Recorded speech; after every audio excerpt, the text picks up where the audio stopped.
Hi everybody, Pastor Vince here. Thanks for joining me for this edition of Life Lifters. Our whole purpose with Life Lifters is to give your life a lift through a 5-minute blast of encouragement and scripture. You know, this is an exciting week for us here because on Thursday and Friday, August 5th and 6th, we're hosting for the 17th time the Global Leadership Summit. It's an opportunity for people to learn more about leadership in their daily life, in their business, in their work, in their home life, in every area of life.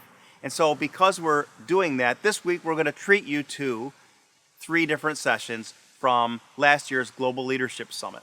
And so today we're going to learn about developing trusting teams, teams where there's trust as the glue that keeps them together. So I hope you enjoy. Leaders are responsible for creating an environment in which people feel they can be their best selves. All the time, I can't tell you how often I get the question, Simon, how do we get the most out of our people? They're not a towel that we wring. It is a flawed question that even if you get the right answers, you're going to get the wrong direction. The correct question to ask is, how do I create an environment in which my people can work at their natural best? If you can do that, you will produce something called trusting teams. Trusting teams is an environment in which people feel safe enough to raise their hand and say, I made a mistake. They can say, I need help. I don't know what I'm doing. You promoted me into a job that I don't feel qualified. I need more training. I'm having trouble at home. It's affecting my work. I'm scared.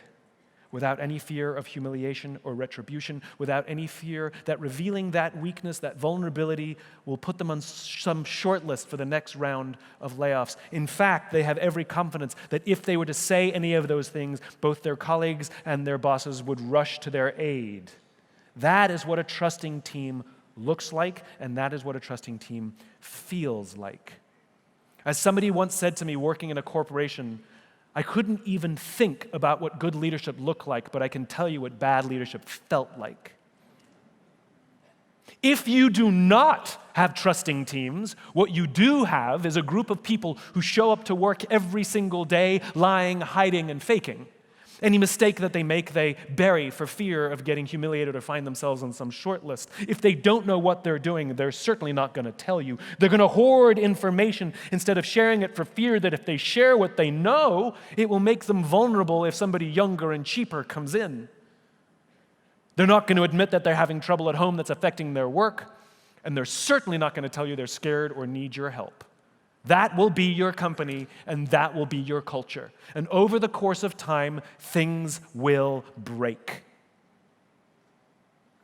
I was flying on a business trip, and a scene played out in front of me where one of the passengers attempted to board the aircraft before their group number was called, which, as we all know, is a felony.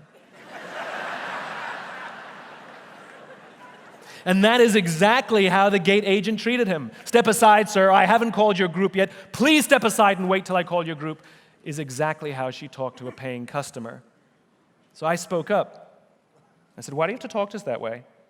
Why can't you talk to us like we're human beings? And she looked me in the eye and said, sir, if I don't follow the rules, I could get in trouble or lose my job. All she revealed to me is that she does not feel safe in her own organization, and her leaders do not trust her to do the job for which she's been trained to do. And guess who suffers? Customer and company. She's more preoccupied with protecting herself from her own company than she is helping the customer protect themselves from whatever's going on in the outside world. Her preoccupation is herself, not us, not the company. The reason we love flying Southwest Airlines, for example, is not because they have some magical formula to hire all the best people. It's because the people who work there feel safe in their own organizations and feel that their leaders trust them to do the jobs for which they've been trained to do. We do not trust people to follow rules. We trust people to know when to break them. We trust people to be aware of the infinite game, and even though they are given finite targets and finite roles to play, I know that that gate agent had to get that plane out on time. That is a finite game. There's a beginning, middle, and end, and once it's done, she'll do it again. I understand that, but it's in the context of the infinite game. That airline hopes to keep in business for as long as possible, if not forever, if possible. And if they are not aware of the infinite game, that means they will treat us poorly to get their goals achieved, as opposed to treating us well because they know that we'll recommend them and fly them again and talk about our great experiences versus our bad experiences. The infinite game is bigger than simply making the goal. It's about being able to sustain the will and resources to stay in the game for as long as possible. You have to have teams that trust each other and trust their leadership. That is the leader's responsibility.